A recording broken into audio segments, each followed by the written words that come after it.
আজকের ভিডিওটা দুপুরে রান্না থেকে শুরু করা। আমি এখানে ভাত বসিয়ে দিয়েছি আর ডালও বসিয়ে দিয়েছি। আসসালামু আলাইকুম, রোদুস হোম স্টাইল কুকিং থেকে আপনাদের স্বাগতম।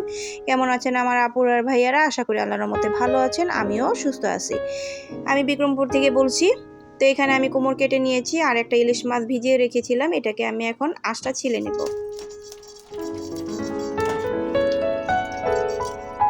তো আঁশ ছিলানো হয়ে গিয়েছে, এখন আমি মাছটা কেটে নিব।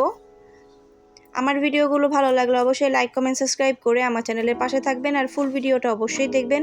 আর ভিডিওর কোনো অংশ যদি আপনাদের বিন্দু পরিমাণের ভালো লেগে থাকে তাহলে একটা লাইক অবশ্যই দিয়ে যাবেন।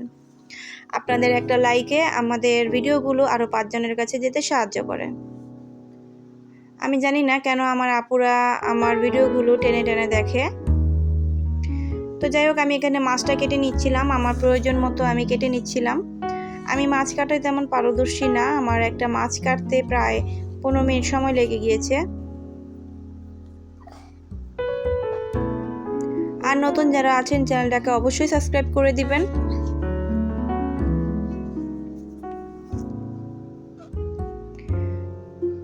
তো আমি মাছগুলো কেটে নিয়েছি। আমরা যেহেতু ঘরে 4 জন, মাছের মাথাটা রেখে দিলে হয়তো বা খাওয়া হবে না, এই জন্য একসাথে আমি ভেজে নিব। আর এখানে কুমড়ো কেটে নিয়েছিলাম, ডালও এদিকে বলক চলে এসেছে। আর এখানে আমি ইলিশ মাছে লবণ আর হলুদ গুঁড়া মরিচ গুঁড়া দিয়ে মাছটাকে মেখে নিব।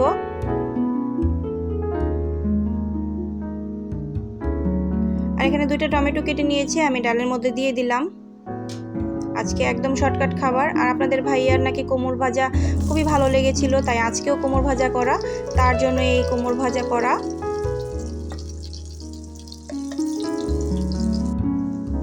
তো কোমর ভেজে নিব লাল লাল করে। তো কোমর ভাজা হয়ে গিয়েছে, তার নাকি খুবই ভালো লেগেছিল। আর এখানে এই কড়াইতে আমি মাছগুলো ভেজে নিব।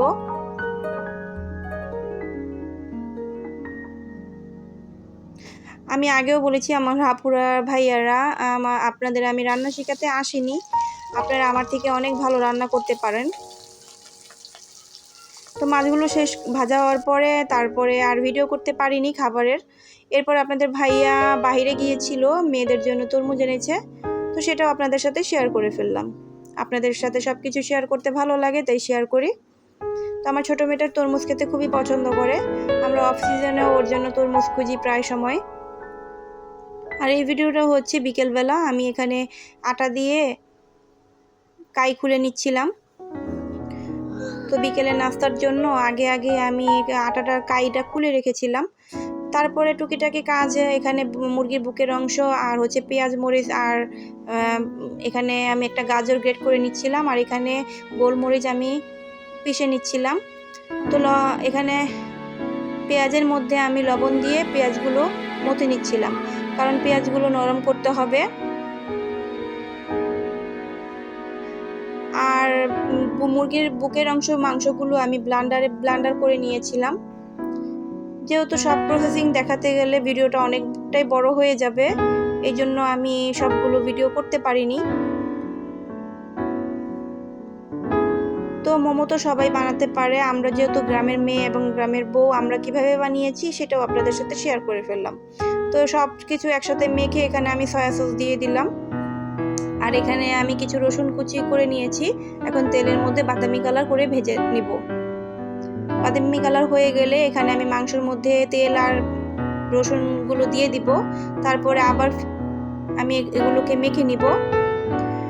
তারপরে যে বিকালে এখানে আটা গুলিয়ে নিয়েছিলাম, সেটাকে আমি ছোট ছোট লেচি আকারে করে নিয়েছিলাম। এখন মোমোর শেপ দিয়ে নিব।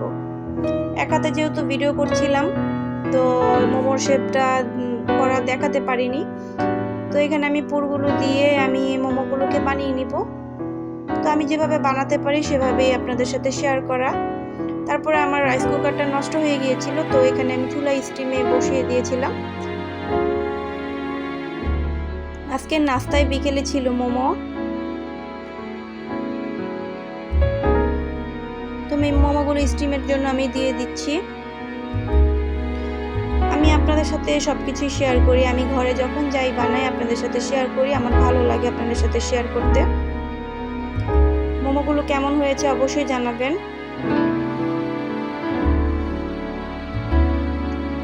তো এখন ঢেকে দিব, মোমোগুলো স্টিম করে নিব।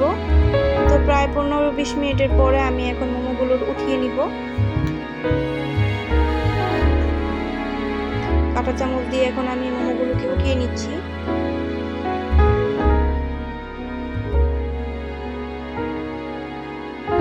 তো এখানে আমি আমার 2 মেয়ে আমরা এখানে খেয়ে নিব, আর বাদবাকি আপনাদের ভাইয়ার জন্য আমি রেখে দিয়েছি। আরেকটা মজার কথা বলি, আমার ছোট মেয়েটা মোমোর যে ভিতরের মাংসটা ওটা ও খায় না, ওটা ও আমাদেরকে দিয়ে দেয়। ও উপরের আটাটা খায়, শুধু ও ভিতরের পুরগুলো খায় না, আমাদেরকে দিয়ে দেয়, শুধু আটাটাই খায়। তো ভিডিওটা শেষ প্রান্তে চলে এসেছি। আজকের ভিডিওটা এই পর্যন্তই। এই যে দেখুন উনি আটা খাচ্ছে। তো সবাই ভালো থাকবেন, আমার জন্য দোয়া করবেন। আসসালামু আলাইকুম, আল্লাহ হাফেজ।